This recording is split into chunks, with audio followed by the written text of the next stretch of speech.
The sky is the color of a new beginning, soft blues, streaks of gold. The kind of morning where the world feels peaceful, like nothing could go wrong. I step onto my porch, coffee in hand, letting the warmth seep through my fingers. The scent of fresh-cut grass lingers in the air. Somewhere down the street, a sprinkler hisses to life, misting over a perfectly manicured lawn. It's quiet here, almost too quiet. The neighborhood is the kind they put on postcards. Two-story homes with wraparound porches, flower beds that bloom year-round, white picket fences straight out of a magazine. And then there's my house, just as nice, just as well-kept, but different in one way that matters more than it should. I'm one of the only Black homeowners on this block. I don't think about it much. Or, at least, I try not to. I worked for this house, just like everyone else did. Early mornings, late nights, long hours grinding to build a life that no one handed to me. I should feel like I belong. But then there are days like this. Days when I step outside and feel eyes on me. I see her out of the corner of my eye, 2 houses down, standing at the edge of her driveway like a guard dog that hasn't decided whether to bark yet. Karen. I don't actually know her real name. It doesn't matter. She's the type, blonde bob, pastel sweater, always clutching a phone like it's a weapon. The unofficial ruler of the block, self-appointed enforcer of neighborhood standards. She's staring.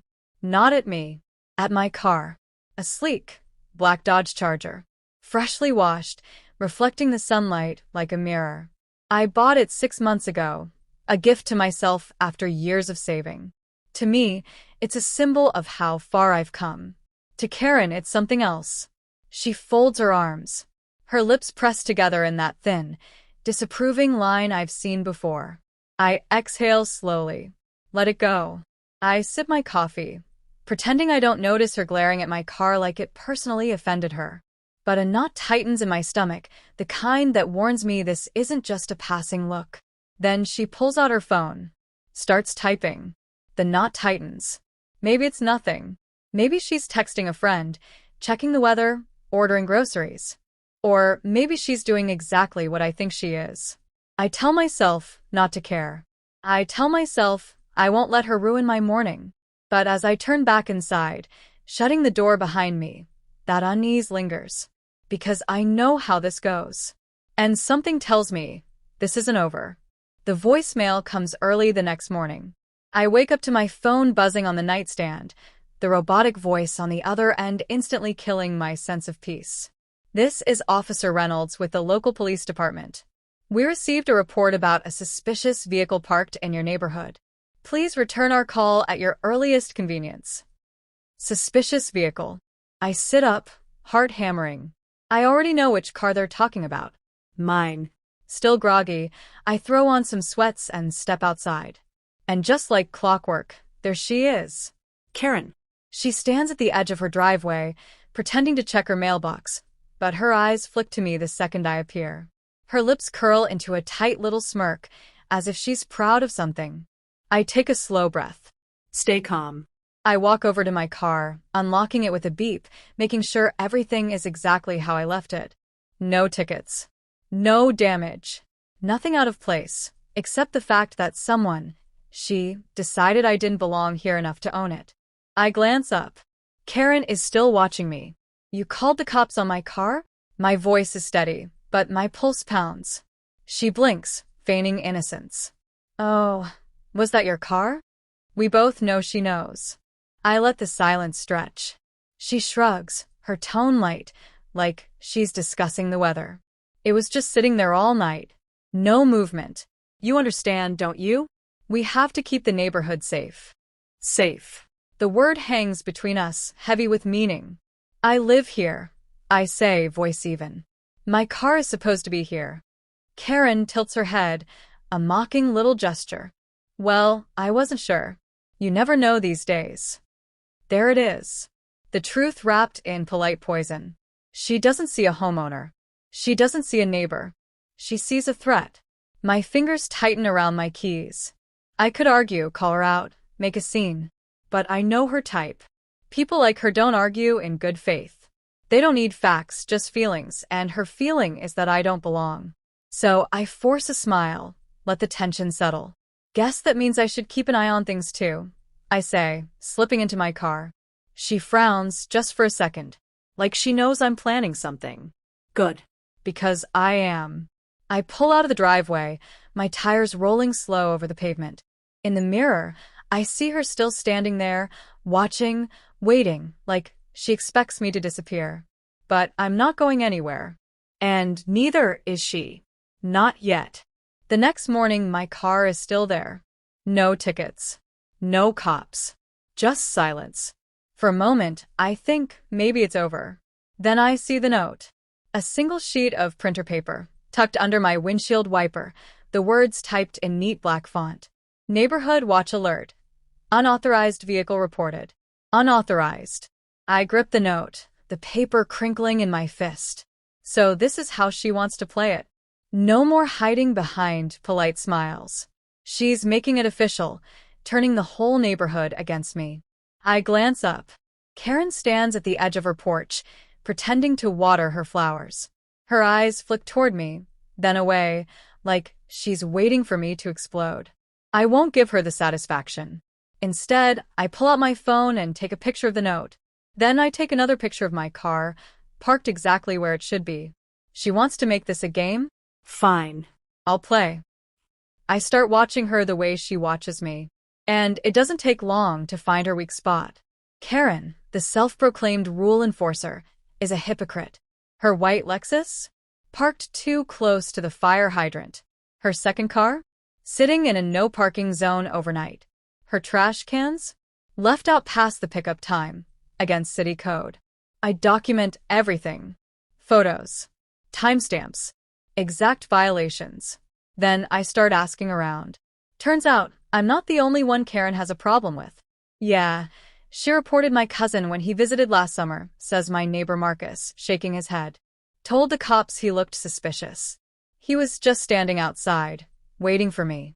She called animal control on my dog, says Mrs. Rodriguez from 2 houses down. Said he was barking too much. He's deaf.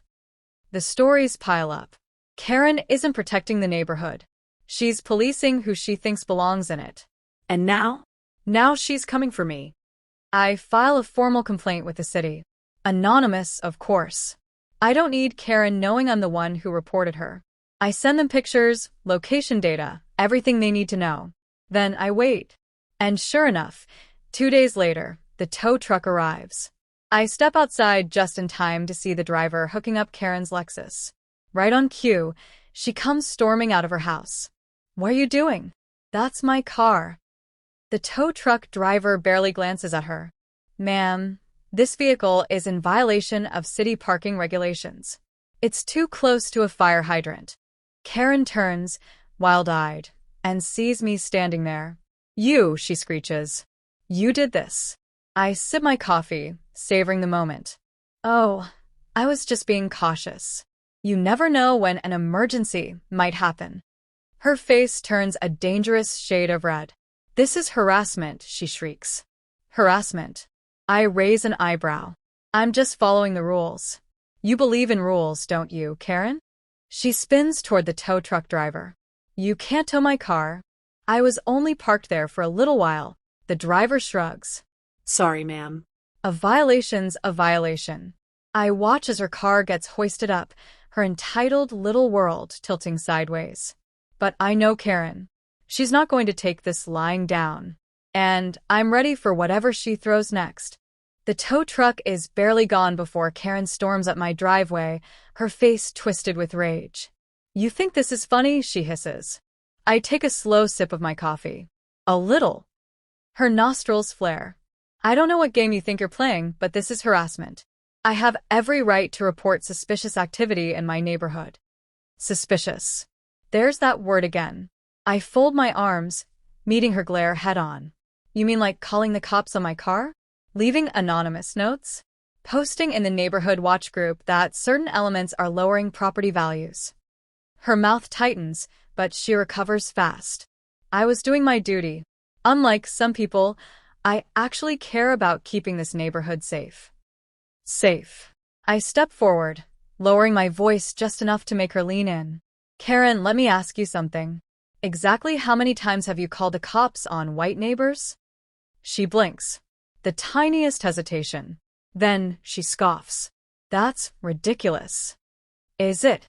I pull out my phone, scrolling to a screenshot. Because according to the neighborhood watch page, you've reported 7 cars this year.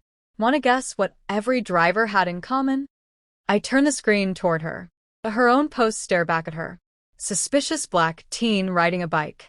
Suspicious Hispanic man selling solar panels. Suspicious woman with a headscarf at the park. Karen's eyes dart across the screen. For a moment, just a moment, doubt flickers in them.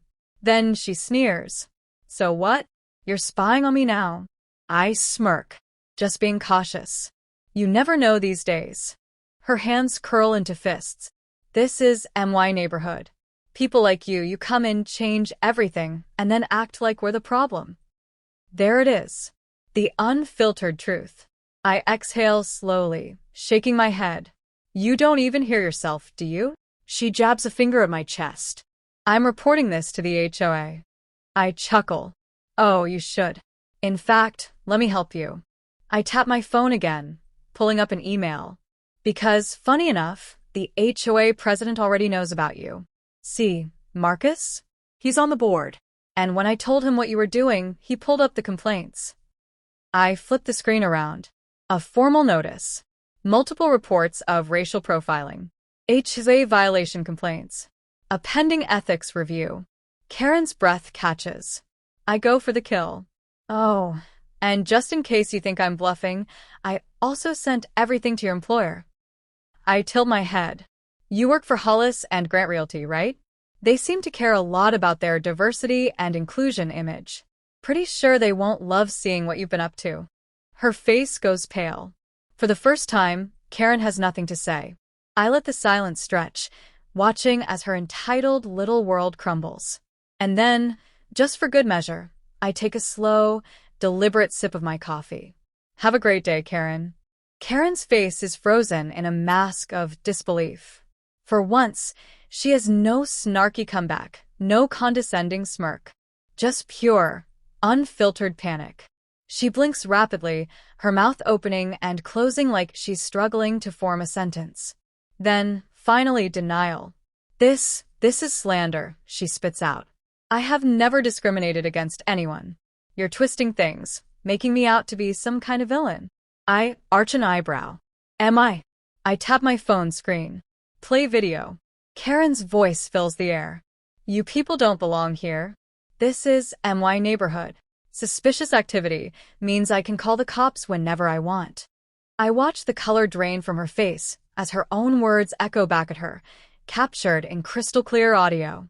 Turns out my security cameras picked up more than just footage of my driveway. Karen's panicked breathing turned sharp and shallow. That's out of context. You. Nope, I say coolly. I have the whole thing recorded. Would you like me to post it? Maybe tag your employer? Your real estate clients. Her hands shake as she snatches at her phone, scrolling furiously. This is illegal. You can't record people without their consent. Actually, a new voice cuts in, he can. We both turn. Marcus stands on the sidewalk, arms crossed, an amused smirk playing on his lips. Behind him, a small but growing crowd of neighbors gathers. Mrs. Rodriguez, Mr. Patel, a few other homeowners who've been on the receiving end of Karen's neighborhood policing. Marcus gestures toward my house. It's a security camera on his own property. Perfectly legal. He turns to me. Did you also happen to catch her calling the cops on my cousin? I nod. And your delivery guy. Karen looks around wildly, realizing too late that she's outnumbered. You all are against me now, she demands, her voice shrill. After everything I've done for this neighborhood? Like calling the police on people for existing? Mrs. Rodriguez crosses her arms. You reported my son when he was playing basketball in our driveway. Karen's jaw clenches. Well, how was I supposed to know he lived here? Because you've lived next to us for 7 years, Karen. A murmur ripples through the small crowd. Disapproving glances. Head shakes. Karen's panic deepens. She turns back to me, desperation creeping into her voice. Look, We don't have to make this a big deal. Maybe I overreacted. But you're blowing this out of proportion. I smile. Like how you overreacted by trying to make me look like a criminal. How you blew things out of proportion by calling the cops on my legally parked car. Her lips press together. She knows she's losing. Then, the final blow lands. Karen. We all turn to see a man power walking toward us, looking furious. Her husband. His face is red, not from anger at me, but at her. I just got off the phone with your office, he seethes. What the hell did you do? Karen stiffens. What are you talking about? He rubs his temples, exhaling hard. The HR department got an email with screenshots. A complaint about you profiling potential clients. Karen visibly sways on her feet. I had to beg them not to fire you on the spot, he continues. But they're launching an official investigation. If they find anything, he stops himself, shaking his head. Karen turns to me, her face contorted with something between rage and pleading. You sent that? I take a slow sip of my coffee, letting the weight of her downfall settle in. I told you, Karen. I smile. You never know these days. Her world, her power, her entire facade, it's crumbling. And there's nothing she can do to stop it. Karen vanishes. For the first time since I moved in, her presence is nowhere to be found. No passive-aggressive notes. No watchful eyes from her porch. No staged encounters at the mailbox. Just silence. Then the news spreads. She got fired, Marcus tells me, shaking his head. Word got out. The real estate company cut her loose. I nod, unsurprised. Karen's entire career was built on image, polished smiles, carefully curated listings, a reputation of helping families find their dream home. Hard to sell that dream when the internet is flooded with proof that she tried to police who belonged where. Turns out, her HR department took the complaint very seriously. But it doesn't stop there. A few days later, an HOA notice appears in the neighborhood group chat. Formal complaint filed. Ethics review pending. Possible revocation of board privileges. Apparently, I wasn't the only one keeping receipts. Mrs. Rodriguez, Marcus, Mr. Patel. They all came forward, submitting their own reports of harassment. Karen's reign as the self-appointed gatekeeper of our neighborhood? Over. And the best part? The cops never came for my car again. One evening, as I'm bringing groceries inside, I hear it, the sound of moving boxes being dragged across pavement. I glance across the street. Karen and her husband stand by a rental truck, loading up the last of their belongings. Her face is tight, her movements stiff with embarrassment. She doesn't look at me. Not once. But I know she feels my eyes on her. She knows. For the first time, she's the one who doesn't belong. Later that night, Marcus knocks on my door, holding 2 beers. To justice, he says, clinking his bottle against mine. I chuckle. To receipts. We sit on my porch, watching the empty house across the street. The air feels lighter, freer.